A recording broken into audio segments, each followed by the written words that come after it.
من أصحاب رسول الله رجال عشرة خير الناس بعد الرسل كرام بررة صدقوا العهد مع الرحمن فجزاهم فرحا ومسرة بشراهم بالجنة سبقت يا للبشرى يا للبشرى. والثاني عمر الفاروق يخشاه الشيطان ويكره كان رقيق القلب قويا نزل الوحي يوافق فكرا فتح الأمصار بإيمان حكم فعدل وترك الأثر كان الإسلام غريبا حتى أعز الدين بعمر.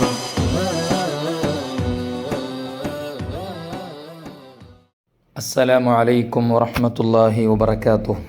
أعوذ بالله من الشيطان الرجيم. بسم الله الرحمن الرحيم.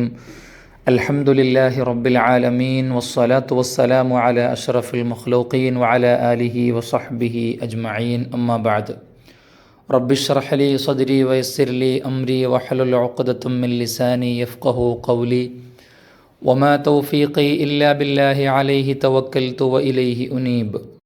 ബഹുമാന്യരായ സത്യവിശ്വാസികളെ, സഹോദരങ്ങളെ, UAE Fujairah Wafy alumni association സംഘടിപ്പിക്കുന്ന വാക്ക് മെഗാ ഓൺലൈൻ ക്വിസ് പ്രോഗ്രാമിൻ്റെ സീസൺ 2 ഏവർക്കും ഹൃദ്യമായ സ്വാഗതം. പ്രിയപ്പെട്ടവരെ, നമ്മൾ ചർച്ച ചെയ്തുകൊണ്ടിരുന്നത് മഹാനായ ഉമർ ഇബ്നുൽ ഖത്താബ് റളിയല്ലാഹു അൻഹുവിനെ കുറിച്ചാണ്. മഹാനായ ഉമർ ഇബ്നുൽ ഖത്താബ് റളിയല്ലാഹു അൻഹുവിൻ്റെ ജീവിതത്തിൻ്റെ ചില മേഖലകളെക്കുറിച്ച് നമ്മൾ ചർച്ച ചെയ്തു. മഹാനുഭാവൻ്റെ ഭരണവുമായി ബന്ധപ്പെട്ട ചില കാര്യങ്ങളാണ് നമ്മൾ അവസാനത്തെ ഈ ഭാഗത്ത് കാര്യമായി ചർച്ച ചെയ്യുന്നത്. അള്ളാഹു നമുക്ക് തൗഫീഖ് നൽകുമാറാകട്ടെ. ഇസ്ലാമിക സാമ്രാജ്യത്തിൻ്റെ ഭൂവിസ്തൃതി വിശാലമാവുകയും ഒരുപാട് ഭരണ പരിഷ്കാരങ്ങൾ മഹാനായ ഉമർ ഇബ്നുൽ ഖത്താബ് റളിയല്ലാഹു അൻഹു നടപ്പാക്കുകയും ചെയ്തിട്ടുണ്ട്. ശമ്പളവും പെൻഷനും നൽകി തൻ്റെ കീഴിലുള്ള മുഴുവൻ ആളുകളെയും സന്തോഷിപ്പിക്കുവാനും ശൈശവ പെൻഷൻ അടക്കമുള്ള പുതിയ സംവിധാനങ്ങൾ ഏർപ്പാടാക്കുവാനും മഹാനായ ഉമർ റളിയല്ലാഹു അൻഹു തയ്യാറായി. ഇസ്ലാമിക സാമ്രാജ്യത്തിൻ്റെ ഭൂവിസ്തൃതി വിശാലമാവുകയും ഒരുപാട് ഭരണപരിഷ്കാരങ്ങൾ മഹാനായ ഉമർ ഇബ്നുൽ ഖത്താബ് റളിയല്ലാഹു അൻഹു നടപ്പാക്കുകയും ചെയ്തിട്ടുണ്ട്. ബൈത്തുൽ മാൽ കൃത്യമായി സ്ഥാപിക്കുകയും സൈനിക സേവനം ചെയ്തിരുന്നവർക്ക് ശമ്പളവും പെൻഷനും ഏർപ്പാടാക്കുകയും കുട്ടികൾക്ക് പോലും ശൈശവ പെൻഷൻ ഏർപ്പാട് ചെയ്യുകയും ചെയ്തിരുന്നു മഹാനായ ഉമർ റളിയല്ലാഹു അൻഹു. മഹാനുഭാവൻ്റെ കാലഘട്ടത്തിലാണ് അലക്സാണ്ട്രിയ നഗരം മുസ്ലിം സൈന്യത്തിൻ്റെ കീഴിലേക്ക് എത്തിപ്പെടുന്നത്. ഈജിപ്തിൻ്റെ അക്കാലത്തെ തലസ്ഥാന നഗരമായിരുന്നു അലക്സാണ്ട്രിയ. വളരെ മനോഹരമായ, വളരെ ഭംഗിയുള്ള ഒരു നഗരമാണ് അലക്സാണ്ട്രിയ. വിവിധ സംസ്കാരങ്ങളുടെ സംഗമഭൂമിയായിരുന്ന അലക്സാണ്ട്രിയ കിഴക്കൻ റോമാ സാമ്രാജ്യത്തിൻ്റെ രണ്ടാമത്തെ ആസ്ഥാനമായിരുന്നു. മാത്രമല്ല, ലോകത്തിലെ തന്നെ ആദ്യത്തെ വ്യാപാര കേന്ദ്രവുമായിരുന്നു അലക്സാണ്ട്രിയ നഗരം. അതുകൊണ്ട് തന്നെ അലക്സാണ്ട്രിയ നഗരം മുസ്ലിങ്ങൾ ജയിച്ചടക്കിയാൽ ഈജിപ്റ്റ് എന്ന നാട് മുഴുവനും റോമക്കാർക്ക് എന്നേക്കുമായി നഷ്ടപ്പെട്ടു പോകുമോ എന്ന് അവർ ഭയപ്പെട്ടിരുന്നു. മഹാനായ ഉമർ ഇബ്നുൽ ഖത്താബ് റളിയല്ലാഹു അൻഹുവിൻ്റെ അനുവാദം ലഭിച്ചപ്പോൾ ക്രിസ്താബ്ദം 641 മെയ് മാസത്തിൽ മഹാനായ അംർ ഇബ്നുൽ ആസ് റളിയല്ലാഹു അൻഹുവും സൈന്യവും നൈൽ നദിയുടെ ഇടതുഭാഗത്തിലൂടെ, നൈൽ നദിക്ക് 2 ഭാഗങ്ങളാണുള്ളത്, 2 ഫറഉകൾ, 2 ശാഖകൾ. ഒന്ന് ഫറഉ റഷീദ്, മറ്റൊന്ന് ഫറഉ ദിമ്യാത്ത്. ഒന്ന് റഷീദ് ശാഖ, മറ്റൊന്ന് ദിമ്യാത്ത് ശാഖ. ഈ റഷീദ് ശാഖ എന്ന് പറയുന്ന നൈൽ നദിയുടെ ഇടതുഭാഗത്തുള്ള റഷീദ് ശാഖയിലൂടെ മഹാനായ അംർ ഇബ്നുൽ ആസ് റളിയല്ലാഹു അൻഹുവും സൈന്യവും കടന്നു പോവുകയാണ്. ഖിർയൗൻ എന്ന് പറയുന്ന സ്ഥലത്ത് വെച്ചുകൊണ്ട് റോമക്കാർ മുസ്ലിങ്ങളെ തടയുകയാണ്. അവിടുന്ന് രക്തരൂക്ഷിതമായ സംഘടന നടന്നു. അവിടെ മുസ്ലിങ്ങളിൽ ചില ആളുകൾ വഫാത്തായി എങ്കിൽ, രക്തസാക്ഷികളായി എങ്കിൽ പോലും ശത്രുക്കൾ പിന്തിരിഞ്ഞോടുകയാണ് ചെയ്തത്. ശത്രുക്കൾ ഒളിച്ചത് അലക്സാണ്ട്രിയയിലേക്കായിരുന്നു. മുസ്ലിങ്ങൾ അവരുടെ പിന്നാലെ വന്നുകൊണ്ട് അലക്സാണ്ട്രിയ ഉപരോധിച്ചു. ക്രിസ്താബ്ദം 641 തന്നെ അടുത്ത മാസം ജൂണിൽ മുസ്ലിങ്ങൾ ഉപരോധം ശക്തമാക്കുകയാണ്. 4 മാസം ഉപരോധം തുടർന്നു. പക്ഷേ ആ പട്ടണം ജയിച്ചടക്കുവാൻ മുസ്ലിങ്ങൾക്ക് സാധിച്ചിരുന്നില്ല. യുദ്ധം ഇങ്ങനെ നീണ്ടുപോകുന്നത് കണ്ടപ്പോൾ ഉമർ ബിൻ ഖത്താബ് റളിയല്ലാഹു തആല അൻഹു അസ്വസ്ഥനായി. കാരണമന്വേഷിച്ചു. നിർണായകമായ ഒരു യുദ്ധത്തിന് വേണ്ടി നിർദ്ദേശം നൽകുകയാണ്. മഹാനായ അംർ ബിൻ ആസ് റളിയല്ലാഹു അൻഹുവിനെ ഉമർ ബിൻ ഖത്താബ് റളിയല്ലാഹു അൻഹു കത്തെഴുതി. കത്തു കിട്ടിയ സന്ദേശം മറ്റുള്ളവരുടെ മുമ്പിൽ, സൈന്യത്തിൻ്റെ മുമ്പിൽ മഹാനായ അംർ ബിൻ ആസ് റളിയല്ലാഹു അൻഹു വായിച്ചു കേൾപ്പിച്ചു. തുടർന്ന് വുളൂ ചെയ്തുകൊണ്ട് 2 റക്അത്ത് നിസ്കരിക്കുവാനും വിജയത്തിനു വേണ്ടി പ്രാർത്ഥിക്കുവാനും അവിടുന്ന് കൽപ്പിച്ചു. പതാക ഉബാദത്ത് ബിൻ സാമിത്ത് റളിയല്ലാഹു അൻഹുവിനെ ഏൽപ്പിക്കുകയും ചെയ്തു. സൈനിക നേതാവായി മാറിയ ഉബാദത്ത് ബിൻ സാമിത്ത് റളിയല്ലാഹു അൻഹു അത്ഭുതകരമായ ഒരു മുന്നേറ്റത്തിലൂടെ നഗരത്തിൽ പ്രവേശിക്കുകയും അലക്സാണ്ട്രിയയിൽ കടന്നു ആ പട്ടണം അധീനപ്പെടുത്തുകയും ചെയ്യുകയാണ്. എന്നാൽ അവിടുത്തെ ഭരണാധികാരിയായിരുന്ന മുഖൈഖിസുമായി നേരത്തെ തന്നെ മുസ്ലിം സൈന്യം ഒരു സന്ധി ഏർപ്പാടാക്കിയിട്ടുണ്ടായിരുന്നു. അവർക്ക് സംരക്ഷണം നൽകുവാൻ ആ സന്ധിയിലൂടെ തന്നെ മഹാനായ അംർ ബിൻ ആസ് റളിയല്ലാഹു അൻഹു സന്നദ്ധനായി. മുസ്ലിങ്ങളുടെ ഈ ഉദാരമായ നിലപാട് കാരണത്താൽ ശത്രുക്കൾക്കിടയിൽ ഇസ്ലാമിനോടുള്ള വലിയ ഒരു മതിപ്പ് അവിടെ ഉണ്ടായിത്തീർന്നു. ആ കാലഘട്ടത്തിൽ ഈജിപ്തിൽ വസിച്ചിരുന്ന കിബത്തികൾ ഈജിപ്തിൻ്റെ പഴയ ആളുകളാണ്. മുൻകാലങ്ങളിലെ അവരവിടെ താമസിച്ചു പോന്നിരുന്ന ആളുകളാണ്. കിബത്തികളോട് മുസ്ലിങ്ങൾ വളരെ നല്ല രീതിയിൽ തന്നെ പെരുമാറിയിരുന്നു.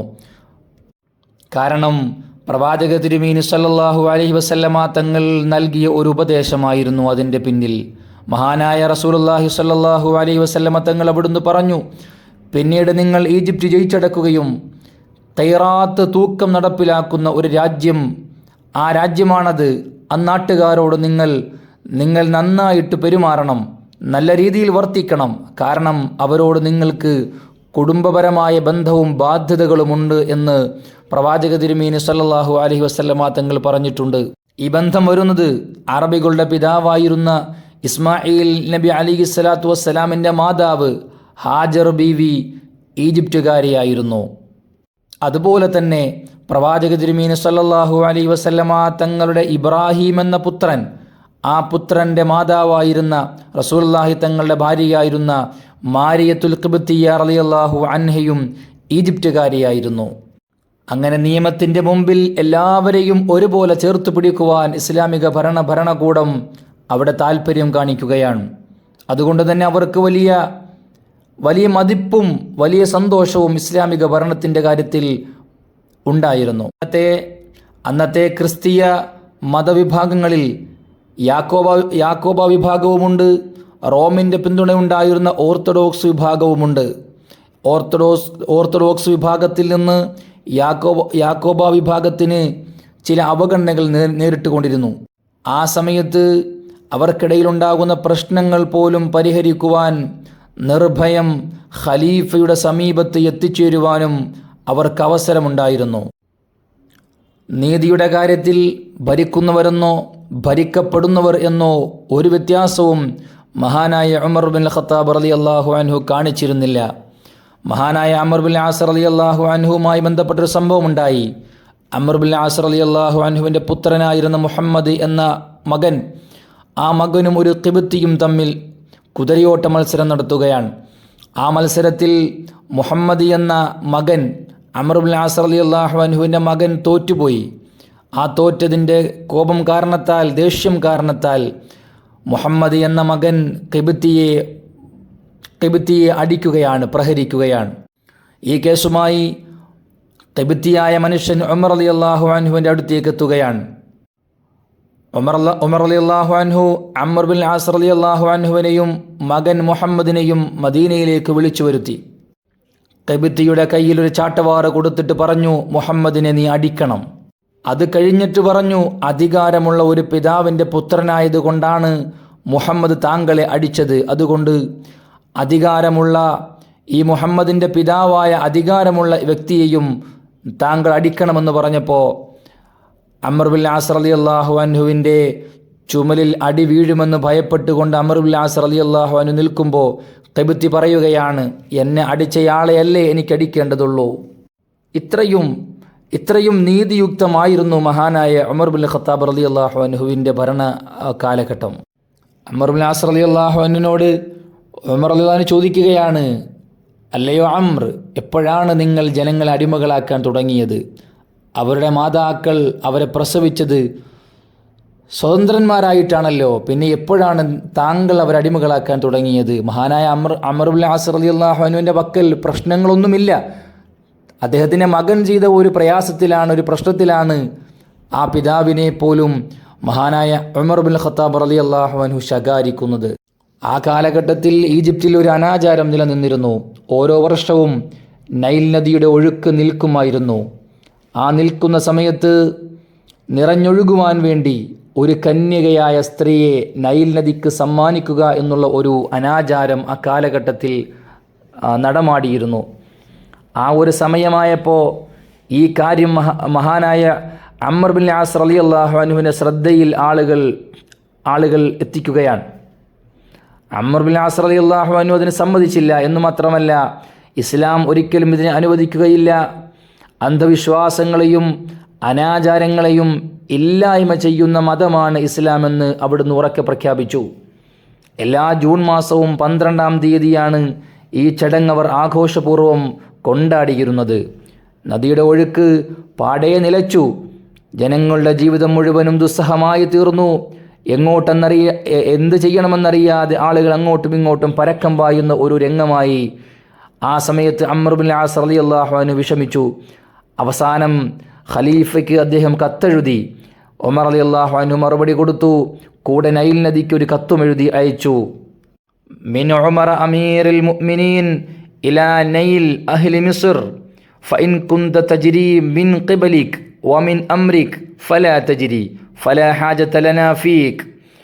അമീറുൽ മുഅ്മിനീൻ ഉമറിൽ നിന്ന് മിസ്റിൻ്റെ അഥവാ ഈജിപ്തിൻ്റെ അഹ്ലുകാരുടെ നദിയായ നൈലിലേക്ക് എഴുതുന്നത് എന്ന് പറഞ്ഞിട്ട് എഴുതുകയാണ്, നീ ഒഴുകിക്കൊണ്ടിരിക്കുന്നത് നിന്റെ സ്വന്തം ഇഷ്ടപ്രകാരമാണ് എങ്കിൽ നീ ഒഴുകേണ്ടതില്ല.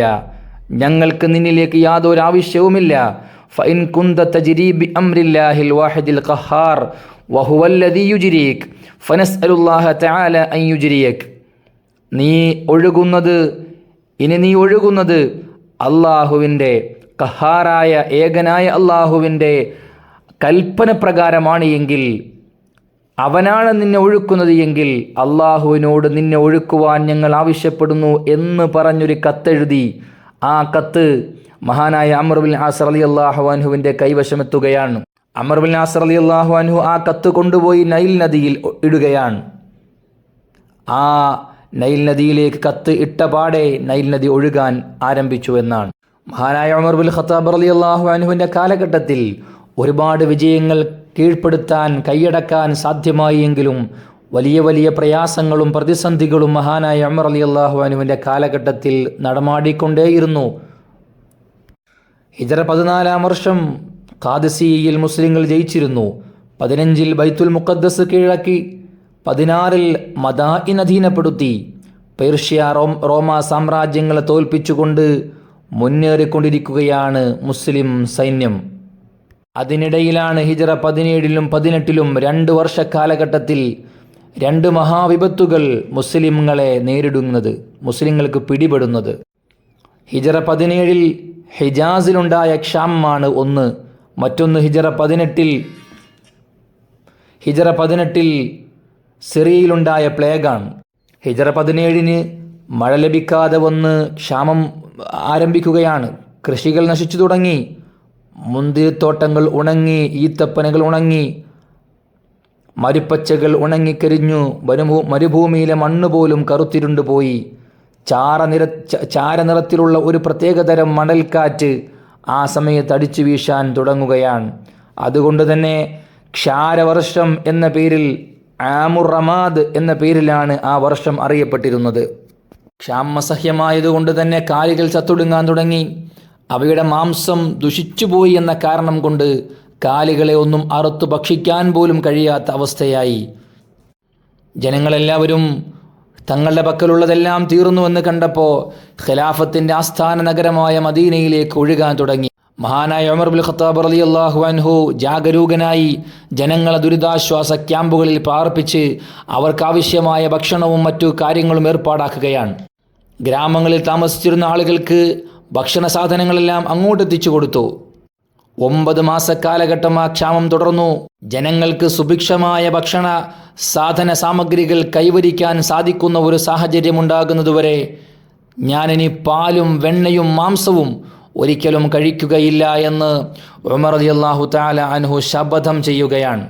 അതിനു പകരമായി ഭക്ഷണത്തിൻ്റെ കറിയായി ഒലിവെണ്ണയും സുർക്കയും മാത്രമാണ് മഹാനായ ഉമർ ഇബ്നുൽ ഖത്താബ് റളിയല്ലാഹു അൻഹു സ്വീകരിച്ചിരുന്നത്, കഴിച്ചിരുന്നത് എന്ന് കാണാം.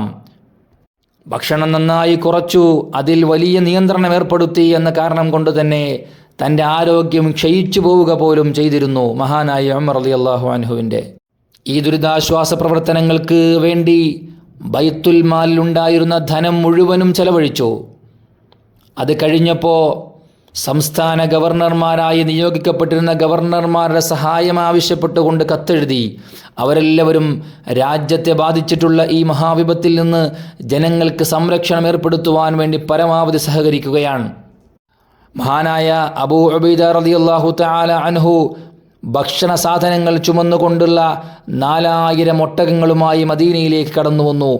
മഹാനായ അംർ ഇബ്നുൽ ആസ് റളിയല്ലാഹു അൻഹു ചെങ്കടൽ വഴി കപ്പലുകളിലായി കരമാർഗമായി ധാരാളം ധാന്യങ്ങൾ എത്തിച്ചു കൊടുത്തു. മഹാനായ സഅദ് ഇബ്നു അബീ വഖാസ് റളിയല്ലാഹു അൻഹു കൂഫയിൽ നിന്ന് ധാന്യങ്ങൾ എത്തിച്ചു. മഹാനായ അബൂ മൂസൽ അശ്അരി റളിയല്ലാഹു അൻഹു ബസറയിൽ നിന്ന് സാധനങ്ങളുമായി കടന്നു വന്നു. ഉമർ ഇബ്നുൽ ഖത്താബ് റളിയല്ലാഹു അൻഹു ഇവയെല്ലാം വ്യവസ്ഥാപിതമായി ജനങ്ങളുടെ ഇടയിൽ വിതരണം ചെയ്തു.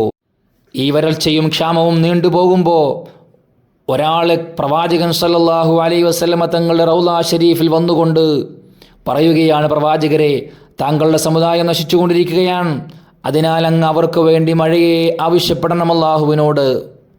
മുസൈന ഗോത്രക്കാരനായ ബിലാൽ ഇബ്നു ഹാരിസ് ആണ് ഈ സംഭവത്തിൽ പറയപ്പെടുന്ന വ്യക്തിയെന്ന് ഒരഭിപ്രായ പ്രകാരം കാണാൻ കഴിയും. അതുപ്രകാരം സ്വലാത്തുൽ ഇസ്തിസ്ഖാ നടത്താനും പ്രാർത്ഥിക്കുവാനും ഉമർ റളിയല്ലാഹു അൻഹുവിന് റസൂലുള്ളാഹി സ്വല്ലല്ലാഹു അലൈഹി വസല്ലമ തങ്ങൾ നിർദ്ദേശം നൽകുകയാണ് അദ്ദേഹം മുഖേന. മഹാനായ ഉമർ റളിയല്ലാഹു അൻഹു ജനങ്ങളെ ഒരു മൈതാനത്ത് ഒരുമിച്ച് കൂട്ടി. മഹാനായ ഉമർ റളിയല്ലാഹു അൻഹു പ്രവാചകൻ സല്ലല്ലാഹു അലൈഹി വസല്ലമ തങ്ങളുടെ പിതൃവ്യനായിരുന്ന അബ്ബാസ് റളിയല്ലാഹു അൻഹുവിനെയും കൊണ്ട് അവിടെ എത്തുകയാണ്. മഴയെ തേടിക്കൊണ്ടുള്ള ഇസ്തിസ്ഖാ നിസ്കാരം നിർവഹിച്ചു, ഖുതുബ നിർവഹിച്ചു. അത് കഴിഞ്ഞപ്പോൾ അബ്ബാസ് റളിയല്ലാഹു അൻഹുവിൻ്റെ തൻ്റെ കൈ കൊണ്ട് ഉയർത്തിപ്പിടിച്ചുകൊണ്ട് മഹാനായ ഉമർ റളിയല്ലാഹു അൻഹു പറയുകയാണ്, അല്ലാഹുമ്മ ഇന്നാ കുന്നാ നതവസ്സലു ഇലൈക ബിനബിയിനാ ഫതസ്ഖീനാ വ ഇന്നാ നതവസ്സലു ഇലൈക ബിഅമ്മി നബിയിനാ ഫസ്ഖിനാ. അല്ലാഹുവേ, പ്രവാചകൻ സല്ലല്ലാഹു അലൈഹി വസല്ലമ തങ്ങളെ കൊണ്ട് ഞങ്ങൾ ഇടതേടുകയും നീ ഞങ്ങൾക്ക് മഴ വർഷിപ്പിക്കുകയും ചെയ്യുമായിരുന്നുവല്ലോ. ഇപ്പോൾ പ്രവാചകൻ ഞങ്ങളുടെ മുമ്പിലില്ല. ഇപ്പോൾ നബിയുടെ പിതൃവ്യനെ കൊണ്ട്, പ്രവാചകൻ്റെ പിതൃവ്യനെ കൊണ്ട് അബ്ബാസ് റളിയല്ലാഹു അൻഹുവിനെ കൊണ്ട് ഞങ്ങൾ ഇടതേടി പ്രാർത്ഥിക്കുന്നു, ഞങ്ങൾക്ക് നീ മഴ നൽകണമേ എന്ന്. ആ നിസ്കാരവും ദുആയും കഴിഞ്ഞപ്പോൾ ആകാശത്ത് കാർമേഘങ്ങൾ ഉരുണ്ടുകൂടി. മൈതാനത്ത് നിന്നവർ പിരിഞ്ഞു പോകുന്നതിന് മുമ്പ് തന്നെ മഴ വർഷിച്ചു.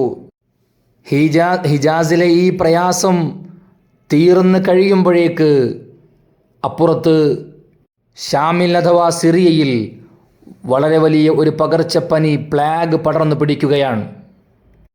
ജനങ്ങളിൽ ഒരുപാട് ആളുകൾ മരിച്ചൊടുങ്ങിക്കൊണ്ടിരിക്കുന്നു. സിറിയയിലെ നേതാക്കൾ ഈ വിവരം, ഇതിൻ്റെ ഗുരുതരാവസ്ഥ മഹാനായ ഉമർ ഇബ്നുൽ ഖത്താബ് റളിയല്ലാഹു അൻഹുവിനെ അറിയിച്ചു. ആ സമയത്ത് ഹെംസിൻ്റെ ഉപരോധത്തെ തുടർന്ന് മുസ്ലിമീങ്ങളെ സഹായിക്കുവാൻ വേണ്ടി മഹാനായ ഉമർ റളിയല്ലാഹു അൻഹു ഷാമിലേക്ക് പുറപ്പെടാൻ വേണ്ടി യാത്ര തുടങ്ങിയ സമയമാണ്. ഈ വാർത്ത അറിഞ്ഞപ്പോൾ, പ്ലാഗ് പരന്നു എന്ന വാർത്ത അറിഞ്ഞപ്പോൾ ഉമർ റളിയല്ലാഹു അൻഹു സിറിയയിലേക്കുള്ള, ഷാമിലേക്കുള്ള യാത്ര തുടരണമോ വേണ്ടയോ എന്ന് ആലോചിക്കുവാൻ വേണ്ടി, തീരുമാനിക്കുവാൻ വേണ്ടി സ്വഹാബത്തിനെ, കൂടെയുള്ള ആളുകളെയും വിളിച്ചുകൊണ്ടൊരു കൂടിയാലോചന നടത്തുകയാണ്. ചിലർ പറഞ്ഞു, പ്ലാഗ് പരക്കുന്നു എന്നതുകൊണ്ട് നമ്മൾ അങ്ങോട്ട് പോകേണ്ടതില്ല. ചില ആളുകൾ അഭിപ്രായപ്പെട്ടത് നേരെ തിരിച്ചായിരുന്നു, അങ്ങോട്ട് പോകണമെന്ന് തന്നെയായിരുന്നു. അവസാനം യാത്ര നിർത്തി മദീനയിലേക്ക് മടങ്ങുവാൻ തീരുമാനിക്കുകയാണ്. ഈ തീരുമാനം വന്നപ്പോൾ മഹാനായ അബൂ ഉബൈദ റളിയല്ലാഹു അൻഹു ഉമർ റളിയല്ലാഹു അൻഹുവിനോട് ചോദിക്കുകയാണ്, അഫിറാറം മിൻ ഖദരില്ല, അള്ളാഹുവിൻ്റെ വിധിയിൽ നിന്ന് ഓടി ഒളിക്കുകയാണോ താങ്കൾ എന്ന് ഉമർ റളിയല്ലാഹു അൻഹുവിനോട് ചോദിക്കുന്നു അബൂ ഉബൈദ റളിയല്ലാഹു തആല അൻഹു. അവിടുന്ന് മറുപടി വന്നു ഉമർ റളിയല്ലാഹു അൻഹുവിൽ നിന്ന്, നഅം നഫിറു മിൻ ഖദരില്ലാഹി ഇലാ ഖദരില്ല, അതെ, അള്ളാഹുവിൻ്റെ ഒരു വിധിയിൽ നിന്ന് മറ്റൊരു വിധിയിലേക്ക് തന്നെയാണ് നമ്മൾ ഓടി ഒളിക്കുന്നത് അല്ലെങ്കിൽ പോകുന്നത്. നമ്മളിപ്പോൾ മദീനയിലേക്ക് മടങ്ങുന്നതും അള്ളാഹുവിൻ്റെ വിധിയാണ്. ഈ സംസാരം നടന്നുകൊണ്ടിരിക്കുമ്പോൾ ആ സമയം വരെ സ്ഥലത്തില്ലാതിരുന്ന മഹാനായ അബ്ദുറഹ്മാൻ ബിൻ ഔഫ് റളിയല്ലാഹു അൻഹു അവിടേക്ക് എത്തുകയാണ്. അദ്ദേഹം പറയുകയാണ്, ഈ വിഷയ സംബന്ധമായി പ്രവാചകൻ സല്ലല്ലാഹു അലൈഹി വസല്ലമ തങ്ങളിൽ നിന്ന് ഞാൻ കേട്ട ഒരു കാര്യം നിങ്ങളുമായി പങ്കുവെക്കുകയാണ്. സമിഅ്തു റസൂലല്ലാഹി സ്വല്ലല്ലാഹു അലൈഹി വസല്ലമ യഖൂൽ ഇദാ സമിഅ്തും ബിഹി ബിഅർളിൻ ഫലാ തഖ്ദുമു അലൈഹി വഇദാ വഖഅ ബിഅർളിൻ വഅൻതും ബിഹാ ഫലാ തഖ്റുജു ഫിറാറൻ മിൻഹു. ഈ പ്ലേഗ് ഒരു രാജ്യത്ത് ഒരു ദേശത്തുണ്ട് എന്ന് കേട്ടാൽ നിങ്ങൾ അങ്ങോട്ട് പോകരുത്. നിങ്ങൾ താമസിക്കുന്ന സ്ഥലത്ത് ആ രോഗമുണ്ടായി കഴിഞ്ഞാൽ നിങ്ങൾ അവിടെ നിന്ന് ഓടി ഒളിക്കുകയും ചെയ്യരുത് എന്ന് പ്രവാചകൻ സല്ലല്ലാഹു അലൈഹി വസല്ലമ തങ്ങൾ പറഞ്ഞതായി ഞാൻ കേട്ടിട്ടുണ്ട് എന്ന് അവിടുന്ന് പറയുകയാണ്. തൻ്റെ നിഗമനവും തീരുമാനവും ശരിയായിരുന്നുവെന്ന് കേട്ടപ്പോൾ ഉമർ റളിയല്ലാഹു തആല അൻഹു സഹാബത്തിനെയും കൂട്ടി മറ്റു സഹാബികളെയും കൂട്ടി തൻ്റെ സൈന്യത്തെയും കൂട്ടി മദീനയിലേക്ക് തിരിച്ചു പോവുകയാണ്.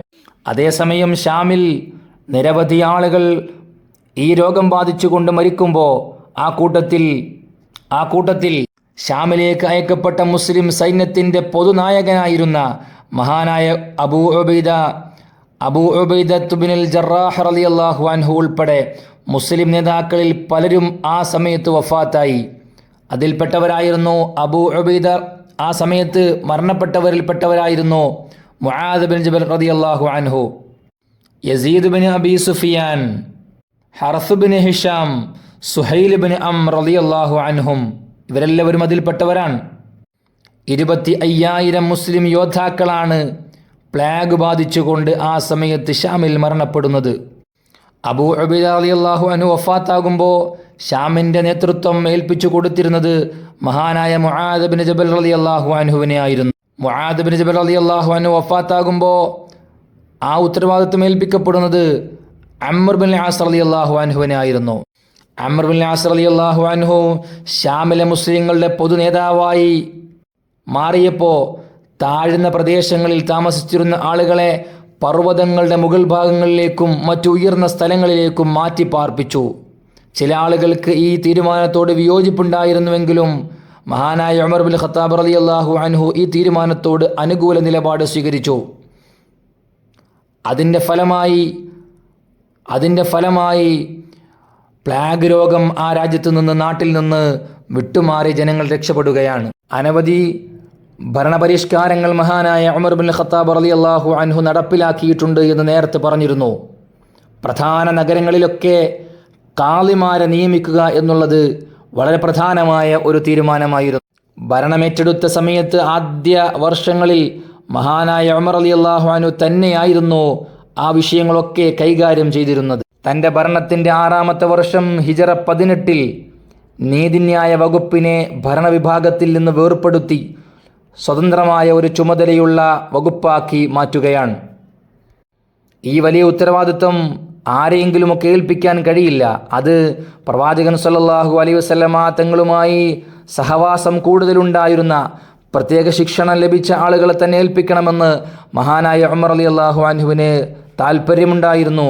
കാരണം ആളുകളിൽ നിന്ന് ഒരിക്കലും പാരിതോഷികങ്ങളോ മറ്റോ സ്വീകരിച്ചുകൊണ്ട് വിധിന്യായങ്ങളിൽ അവരുടെ താല്പര്യത്തിന് വഴങ്ങിക്കൊണ്ട് ഒരിക്കലും പ്രവർത്തിച്ചുകൂടാ എന്ന് മഹാനായ ഉമർ റളിയല്ലാഹു അൻഹുവിന് കൃത്യമായ തീരുമാനമുണ്ടായിരുന്നു.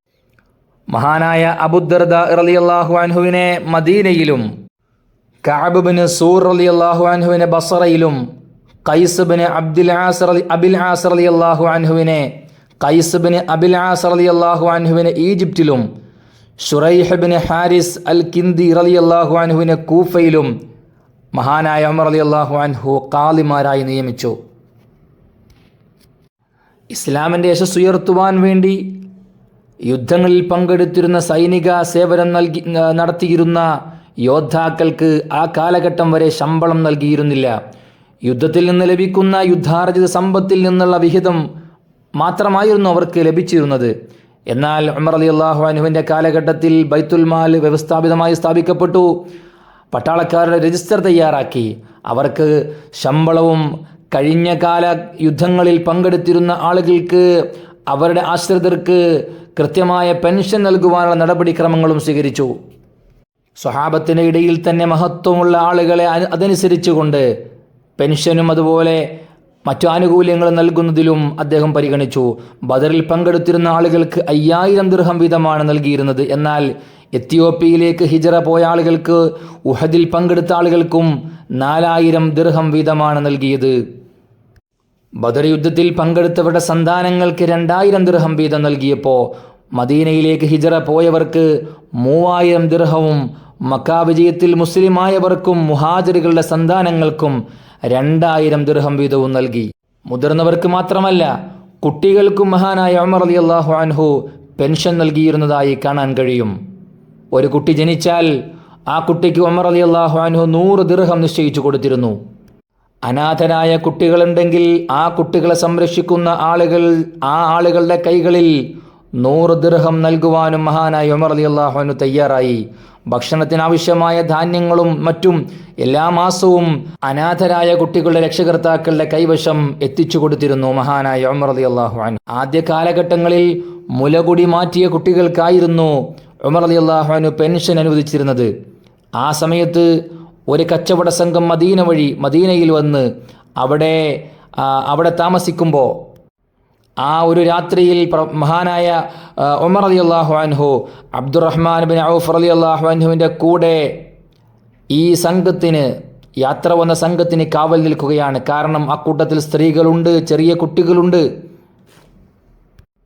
രാത്രിയായപ്പോൾ ആ ടെൻറ്റിൻ്റെ ഉള്ളിൽ നിന്ന് ഒരു കുട്ടി നിർത്താതെ കരയുന്നത് കേട്ടു ഉമർ റളിയല്ലാഹു അൻഹു. ചെന്നുകൊണ്ട് ആ കുട്ടിയുടെ മാതാവിനോട് കുട്ടിയെ കരച്ചിൽ മാറ്റുവാനും മുല കൊടുക്കുവാനും പറയുകയാണ്. തിരിച്ചുപോയി അല്പം കഴിഞ്ഞപ്പോൾ പിന്നെയും ആ കുട്ടിയുടെ കരച്ചിൽ കേൾക്കുകയാണ്. ഉമർ റളിയല്ലാഹു അൻഹു വീണ്ടും ചെന്നുകൊണ്ട് മാതാവിനെ ഉപദേശിച്ചു. രാത്രിയേറെ വൈകിയിട്ടും കുട്ടി കരച്ചിൽ നിർത്താതെ വീണ്ടും കരച്ചിൽ തുടരുന്നത് കേട്ടപ്പോൾ മഹാനായ ഉമർ റളിയല്ലാഹു അൻഹു രോഷാകുലനായി ആ കുട്ടിയുടെ മാതാവിനോട് വഴക്ക് പറയുകയും കുട്ടിയുടെ കരച്ചിൽ മാറ്റാൻ വേണ്ടത് ചെയ്യണമെന്ന് പറയുകയും ചെയ്യുകയാണ്. എന്തിനാണ് കുട്ടി കരയുന്നത് എന്ന് അന്വേഷിക്കുമ്പോൾ, ഞാൻ എൻ്റെ കുട്ടിക്ക് മുലകുടി മാറ്റുവാൻ ആഗ്രഹിക്കുകയാണ്.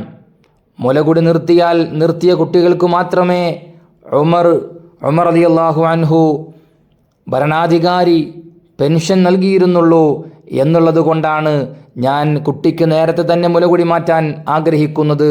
കുട്ടിക്ക് എത്ര പ്രായമായും ചോദിക്കുമ്പോൾ കുട്ടിക്ക് ഏതാനും മാസങ്ങൾ മാത്രമേ പ്രായമായിട്ടുള്ളൂ എന്ന് മറുപടി കേട്ട് മഹാനായ ഉമർ റളിയല്ലാഹു അൻഹു ആകെ അസ്വസ്ഥനാവുകയാണ്. ഇതാലോചിച്ചുകൊണ്ട് മഹാനായ ഉമർ റളിയല്ലാഹു അൻഹുവിന് പിന്നെ കണ്ണുനീരൊടുക്കാൻ കഴിഞ്ഞില്ല, കണ്ണുനീർ അവസാനിപ്പിക്കാൻ കഴിഞ്ഞില്ല. പിറ്റേ ദിവസം സുബഹി നിസ്കാരത്തിൽ പോലും കരഞ്ഞുകൊണ്ടാണ് പലപ്പോഴും ഓതിയിരുന്നത് എന്ന് പോലും കാണാൻ കഴിയും. ഒരുമിച്ച് കൂടിയ ആളുകൾക്ക് മുമ്പിൽ ആരും കുട്ടികളുടെ മുലകുടി നിർത്താൻ ധൃതിപ്പെടരുത് എന്നും, ജനനം മുതൽ തന്നെ, കുട്ടി ജനിച്ചത് മുതൽ തന്നെ ആ കുട്ടികൾക്കുള്ള പെൻഷൻ ഇനി മുതൽ നൽകപ്പെടുന്നതാണ് എന്നും അവിടെ വിളംബരം ചെയ്യുകയാണ്. മഹാനായ ഉമർ റളിയല്ലാഹു അൻഹു ഹിജറ 16-ാം വർഷം ഭരണത്തിൻ്റെ 4-ാം വർഷത്തിൽ മഹാനായ പ്രവാചകൻ സല്ലല്ലാഹു അലൈഹി വസല്ലമ തങ്ങളുടെ ഹിജറ മുസ്ലിങ്ങളുടെ തീയതിയായി പ്രഖ്യാപിക്കുകയാണ്, നിശ്ചയിക്കുകയാണ്. രണ്ട് കക്ഷികൾക്കിടയിൽ ഉണ്ടായിട്ടുള്ള ഒരു പ്രശ്നം, സാമ്പത്തികമായിട്ടുള്ള ഒരു ഇടപാട് സംബന്ധമായിട്ടുള്ള ഒരു പ്രശ്നം ശഅബാൻ മാസം വെച്ചുകൊണ്ട് അവർ അവധി വെച്ച് ഒരു ചെക്ക് തയ്യാറാക്കിയിട്ടുണ്ടായിരുന്നു. അത് ഏത് വർഷമാണ് എന്ന് ഒരു തർക്കം വന്നപ്പോഴാണ് ഈ ഒരു തീരുമാനത്തിലേക്ക് മഹാനായ ഉമർ റളിയല്ലാഹു അൻഹു എത്തിച്ചേരുന്നത്. ഇത് പരിഹരിക്കുന്നതിനു വേണ്ടി, വർഷം തീരുമാനിക്കുന്നതിനു വേണ്ടി ആളുകളെ വിളിച്ചു കൂട്ടിയിട്ട് ആലോചന നടത്തുകയാണ്. ചില ആളുകൾ പറഞ്ഞു, പേർഷ്യക്കാർ അവരുടെ രാജാക്കന്മാരുടെ സ്ഥാനാരോഹണം തുടങ്ങുന്നത് എപ്പോഴാണോ അത് അനുസരിച്ചാണ് അവരുടെ വർഷങ്ങൾ കണക്കാക്കിയിരുന്നത്, നമുക്കതുപോലെ ചെയ്യാമല്ലോ എന്ന് പറഞ്ഞു. മറ്റു ചിലർ പറഞ്ഞത് റോമക്കാരെ പോലെ അലക്സാണ്ടറുടെ കാലം തൊട്ട് കണക്കാക്കാമെന്നായിരുന്നു. മറ്റു ചിലർ പറഞ്ഞത് പ്രവാചകൻ സല്ലല്ലാഹു അലൈഹി വസല്ലമ തങ്ങളുടെ ജനനവും പ്രവാചകത്വ ലബ്ധിയും കണക്കാക്കാം. എന്നാൽ മഹാനായ അലി റളിയല്ലാഹു അൻഹു ആയിരുന്നു ഹിജ്റ ഈ തീയതിയുടെ അല്ലെങ്കിൽ കലണ്ടറിൻ്റെ ആദ്യ സമയമായി നിശ്ചയിക്കണമെന്ന് അഭിപ്രായപ്പെട്ടത് മഹാനായ അലി റളിയല്ലാഹു അൻഹു ആയിരുന്നു. പ്രവാചകൻ സല്ലല്ലാഹു അലൈഹി വസല്ലമ തങ്ങളുടെ ജീവിതവുമായി ബന്ധപ്പെട്ട കാര്യങ്ങളിൽ ഹിജ്റ എന്നുള്ളത് എല്ലാവർക്കും അറിയാവുന്ന ഒരു കാര്യമായതുകൊണ്ട് തന്നെ മഹാനായ അലി റളിയല്ലാഹു അൻഹുവിൻ്റെ ഈ അഭിപ്രായം മഹാനായ ഉമർ റളിയല്ലാഹു അൻഹു സ്വീകരിച്ചുകൊണ്ട് അന്നു മുതലാണ് ഹിജ്റ വർഷം നടപ്പാക്കപ്പെടുന്നത്. ഈ ഹിജ്റ വർഷം 16 തന്നെയായിരുന്നു മഹാനായ പ്രവാചകൻ സല്ലല്ലാഹു അലൈഹി വസല്ലമ തങ്ങളുടെ പുത്രനായിരുന്ന ഇബ്രാഹിം എന്ന കുട്ടി, ആ കുട്ടിയുടെ ഉമ്മയായിരുന്ന മഹദിയായ മാരിയത്തുൽ ഖിബ്തിയ്യ റളിയല്ലാഹു തആല അൻഹ ലോകത്തോട് വിട പറയുന്നത്. മഹാനായ ഉമർ റളിയല്ലാഹു അൻഹു ആ ജനാസ നിസ്കാരത്തിന് നേതൃത്വം നൽകി ആളുകളെ എല്ലാവരെയും ജനാസ നിസ്കാരത്തിനു വേണ്ടി വിളിച്ചു കൂട്ടുകയും സംഘടിപ്പിക്കുകയും അതിന് നേതൃത്വം കൊടുക്കുകയും ചെയ്തു. ഒരിക്കൽ മഹാനായ ഉമർ റളിയല്ലാഹു അൻഹു സൽമാനുൽ ഫാരസി റളിയല്ലാഹു അൻഹുവിനോട് ചോദിക്കുകയാണ്, ഞാൻ ഒരു രാജാവാണോ അതോ ഒരു ഖലീഫയാണോ? അവിടുന്ന് മറുപടി വന്നു, ജനങ്ങളിൽ നിന്ന് പിരിച്ചെടുക്കുന്ന നികുതിപ്പണം അതൊരു ദിർഹമാണെങ്കിൽ പോലും അന്യായമായ മാർഗത്തിലാണ് അങ്ങ് വിനിയോഗിക്കുന്നത് എങ്കിൽ, അത് ഉപയോഗപ്പെടുത്തുന്നത് എങ്കിൽ താങ്കൾ ഒരിക്കലും ഖലീഫയല്ല, താങ്കൾ ഒരു രാജാവ് മാത്രമാണ്. ഇത് കേട്ടുകൊണ്ട് ഉമർ റളിയല്ലാഹു അൻഹു കരഞ്ഞുപോയി അത്രേ. തന്നെ ചോദ്യം ചെയ്യുന്നതിനോ വിമർശിക്കുന്നതിനോ മഹാനായ ഉമർ റളിയല്ലാഹു അൻഹുവിന് ഒരു പ്രയാസവും ഉണ്ടായിരുന്നില്ല. ജനങ്ങളിൽ ആർക്കും തൻ്റെ ഭാഗത്ത് നിന്ന് വരുന്ന വീഴ്ചകൾ എന്തെങ്കിലും ഉണ്ടെങ്കിൽ ചൂണ്ടിക്കാണിക്കുവാൻ അവസരമുണ്ടായിരുന്നു. അവിടുന്ന് പറയുകയാണ്, ഞാൻ നല്ലത് പ്രവർത്തിക്കുമ്പോൾ മാത്രം നിങ്ങൾ എന്നെ സഹായിക്കുക, ഞാൻ നേർമാർഗത്തിൽ നിന്ന് തെറ്റുന്നത് കണ്ടാൽ നിങ്ങൾ എന്നെ നേരെയാക്കുക. ഇത് കേട്ടപ്പോൾ പള്ളിയുടെ ഒരു ഭാഗത്തു നിന്ന് ഒരാൾ എഴുന്നേറ്റ് നിന്നുകൊണ്ട് പറയുകയാണ്, താങ്കളിൽ വല്ല വക്രതയും ഞങ്ങൾ കണ്ടാൽ ഞങ്ങളുടെ വാളുകൾ കൊണ്ട് ആ വളവ് ഞങ്ങൾ നിവർത്തുക തന്നെ ചെയ്യും. ഇത് കേട്ടുകൊണ്ട് ഉമർ റളിയല്ലാഹു അൻഹു സന്തോഷിക്കുകയാണ് ചെയ്തത്. സ്ത്രീകൾക്ക് പോലും ഉമർ റളിയല്ലാഹു അൻഹുവിൻ്റെ വീഴ്ചകൾ ചൂണ്ടിക്കാണിക്കുവാൻ അവസരമുണ്ടായിരുന്നു. മഹറിന് പരിധി നിശ്ചയിക്കുവാൻ മഹർ എന്ന വിഷയത്തിൽ വർധനവുണ്ടായി, ജനങ്ങൾക്കാകെ ബുദ്ധിമുട്ട് പ്രയാസമുണ്ടായ സമയത്ത് മഹറിന് പരിധി നിശ്ചയിക്കുവാൻ ഉദ്ദേശിക്കുന്നതായി മഹാനായ ഉമർ റളിയല്ലാഹു അൻഹു ഒരു സംസാരത്തിൻ്റെ ഇടയിൽ പറഞ്ഞു. ഇത് അറിഞ്ഞ സ്ത്രീകൾ ജനങ്ങളുടെ കൂട്ടത്തിൽ സ്ത്രീകൾ ഇതറിഞ്ഞപ്പോൾ, ഇങ്ങനെ പരിധി നിശ്ചയിക്കാൻ പോകുന്നു എന്നറിഞ്ഞപ്പോൾ ആ സദസ്സിലുണ്ടായിരുന്ന ഒരു സ്ത്രീ എഴുന്നേറ്റ് നിന്നുകൊണ്ട് മഹാനായ ഉമർ റളിയല്ലാഹു അൻഹുവിനോട് ചോദിക്കുകയാണ്, നിങ്ങൾ സ്വർണത്തിൻ്റെയോ വെള്ളിയുടെയോ ഒരു കൂമ്പാരം മഹറായി കൊടുത്താൽ പോലും തിരിച്ചു വാങ്ങരുത് എന്ന് അള്ളാഹു പഠിപ്പിക്കുമ്പോൾ, അള്ളാഹു അങ്ങനെ പറഞ്ഞിരിക്കെ നിങ്ങൾ എങ്ങനെയാണ് മഹറിനെ പരിധി നിശ്ചയിക്കുന്നത് എന്ന് ചോദിക്കുമ്പോൾ മഹാനായ ഉമർ റളിയല്ലാഹു അൻഹു അവിടുന്ന് പ്രതികരിക്കുന്നത്, ഉമറിന് തെറ്റുപറ്റുകയും ഒരു സ്ത്രീ ശരി കണ്ടെത്തുകയും ചെയ്തിരിക്കുന്നു എന്നായിരുന്നു. അത്രയും സിമ്പിളായി കാര്യങ്ങൾ ഉൾക്കൊള്ളാൻ കഴിയുന്ന ഒരു വ്യക്തിയായിരുന്നു മഹാനായ ഉമർ ഇബ്നുൽ ഖത്താബ് റളിയല്ലാഹു അൻഹു. തൻ്റെ ഭരണീയരായിട്ടുള്ള ആളുകളുടെ വിവരങ്ങൾ അറിയാൻ വേണ്ടി രാത്രികാലങ്ങളിൽ വേഷപ്രച്ഛന്നനായി രാത്രികാലങ്ങളിൽ ചുറ്റി നടക്കുന്നത് മഹാനായ ഉമർ റളിയല്ലാഹു അൻഹുവിൻ്റെ പതിവായ രീതിയായിരുന്നു. ഒരു ദിവസം തൻ്റെ ഭൃത്യൻ അസ്ലമിനെയും കൂട്ടി മഹാനായ ഉമർ റളിയല്ലാഹു അൻഹു പുറത്തിറങ്ങുകയാണ് രാത്രിയിൽ. മദീനയുടെ കിഴക്ക് ഭാഗത്തുള്ള വാഖിം എന്ന പ്രദേശത്ത് ആ സമയത്ത് ഒരു സ്ഥലത്തെ ലക്ഷ്യമാക്കിക്കൊണ്ട് നടക്കുകയാണ്. സിറാർ എന്ന് പറയുന്ന ഒരു സ്ഥലത്തെത്തിയപ്പോൾ അങ്ങകലെ ഒരു വിളക്ക് പ്രകാശിക്കുന്നതായി കണ്ടു. അങ്ങനെ അങ്ങോട്ട് ധൃതിയിൽ നടന്നു ചെന്നു. മഹാനായ ഉമർ റളിയല്ലാഹു അൻഹു പറയുകയാണ്, വിദേശികളായിട്ടുള്ള ആരെങ്കിലും രാത്രിയിൽ തണുപ്പ് കാരണത്താൽ യാത്ര തുടർന്നു പോകാൻ കഴിയാതെ ഒരു പക്ഷേ ഇവിടെ ഇറങ്ങിയതായിരിക്കണം. അവിടെ അടുത്തേക്ക് എത്തിയപ്പോൾ ഒരു സ്ത്രീയും 2 കുട്ടികളുമാണ് ആ വിളക്കിൻ്റെ അടുത്തുള്ളത്. സ്ത്രീ അടുപ്പിൽ തീ കത്തിച്ചുകൊണ്ട് അതിൻ്റെ മുകളിൽ ഒരു പാത്രം വെച്ച് ഇളക്കിക്കൊണ്ടേയിരിക്കുകയാണ്. കുട്ടികൾ അതിൻ്റെ ചുറ്റും ഇരുന്നു കൊണ്ട് കരയുന്നു.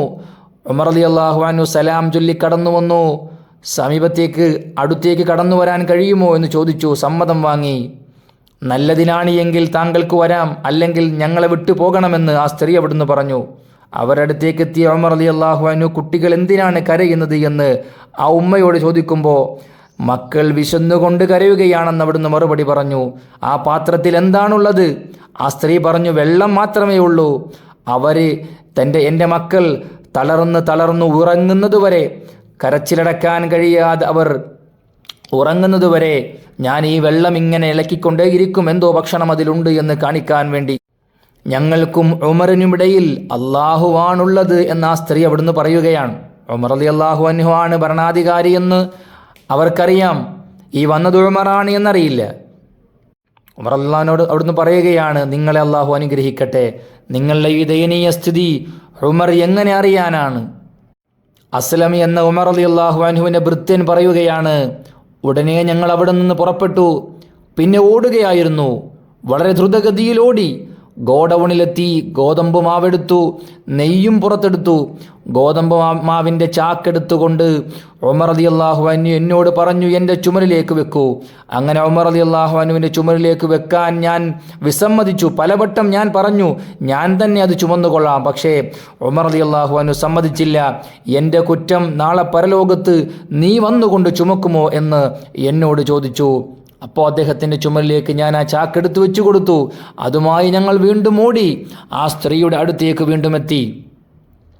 ആ ചാക്കിൽ നിന്നും മാവെടുത്ത് മഹാനായ ഉമർ റളിയല്ലാഹു തആല അൻഹു ആ ചാക്കിൽ നിന്ന് പൊടിയെടുത്ത് മാവാക്കി അതുകൊണ്ട് പാകം ചെയ്യാൻ തുടങ്ങി. അതാ കുട്ടികൾക്ക് വിളമ്പിക്കൊടുത്ത് അവരുടെ വിശപ്പ് മാറുന്നതുവരെ അവിടെ സമയം ചിലവഴിച്ചു. ബാക്കി വന്ന ഭക്ഷണം മുഴുവനും ആ സ്ത്രീയെ ഏൽപ്പിച്ചുകൊണ്ട് ഞങ്ങൾ എഴുന്നേറ്റു. ആ സ്ത്രീ അവിടുന്ന് പറയുകയാണ്, അള്ളാഹു താങ്കൾക്ക് അർഹമായ പ്രതിഫലം നൽകട്ടെ.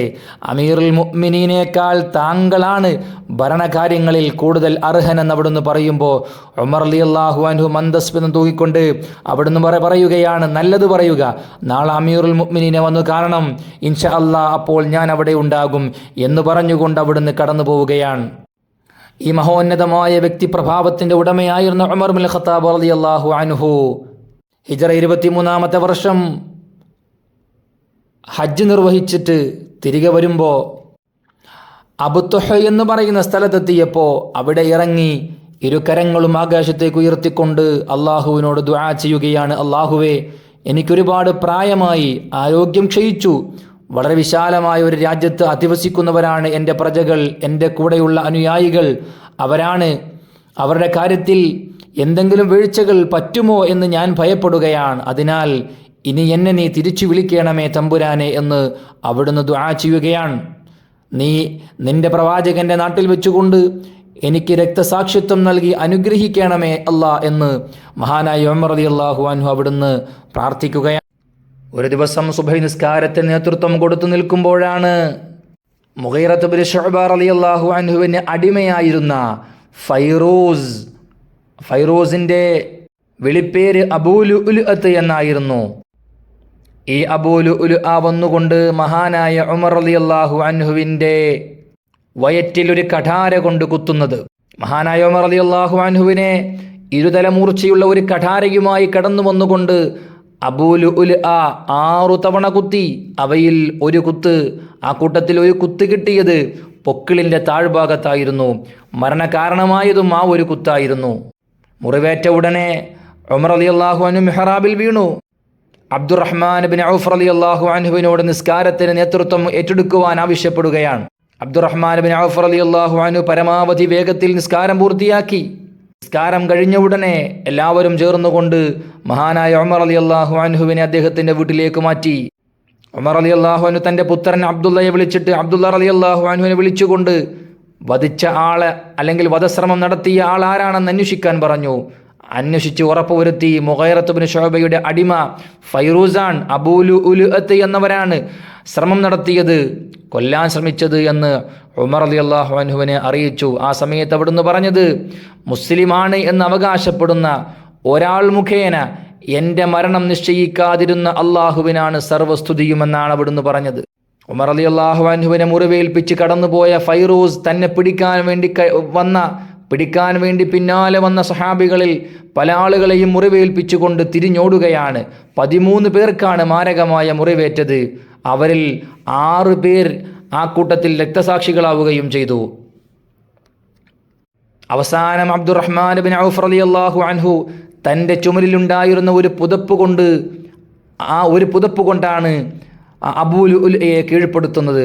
താൻ പിടിക്കപ്പെടുമെന്നും കൊല്ലപ്പെടുമെന്നും കണ്ടപ്പോൾ ആ അബൂ ലുഅ്ലുഅ സ്വന്തം കഴുത്തെറുത്തുകൊണ്ട് ആത്മഹത്യ ചെയ്യുകയാണ് ചെയ്തത്.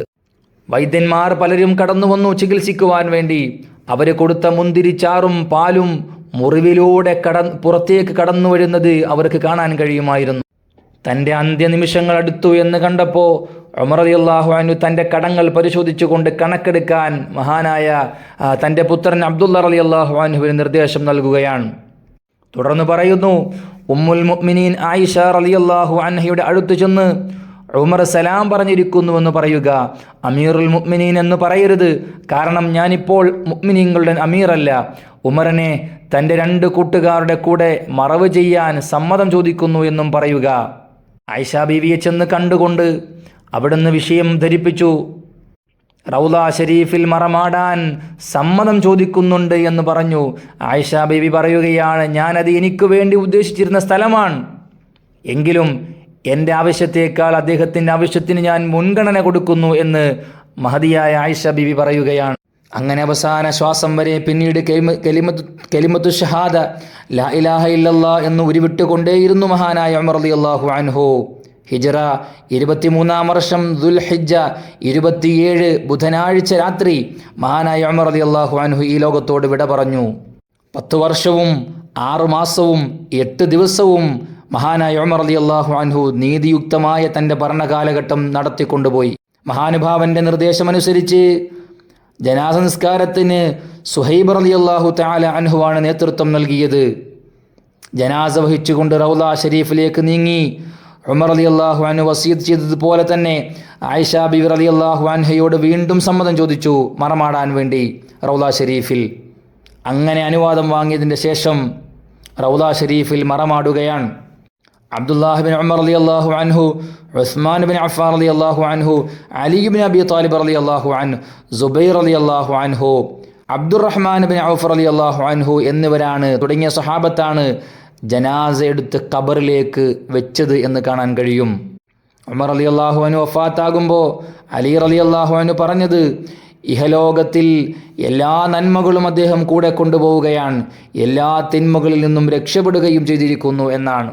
സംഭവബഹുലമായ ഉമർ റളിയല്ലാഹു അൻഹുവിൻ്റെ ഈ ജീവിത യാഥാർത്ഥ്യങ്ങളിൽ നിന്ന് നമുക്കൊരുപാട് പാഠങ്ങൾ ഉൾക്കൊള്ളേണ്ടതുണ്ട്.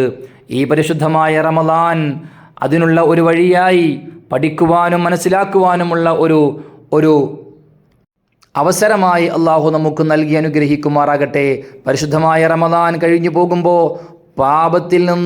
പാപങ്ങളിൽ നിന്നെല്ലാം മുക്തരായി അള്ളാഹുവിലേക്ക് കടന്നു പോകുന്ന മുത്തഖീങ്ങളായി അള്ളാഹു നമ്മെ സ്വീകരിക്കുമാറാകട്ടെ എന്നാത്മാർത്ഥമായി ദുആ ചെയ്തുകൊണ്ട് നിർത്തുകയാണ്. വാഖിറു ദഅവാനാ അൽഹംദുലില്ലാഹി റബ്ബിൽ ആലമീൻ. വസ്സലാമു അലൈക്കും വറഹ്മത്തുള്ളാഹി വബറകാതുഹു.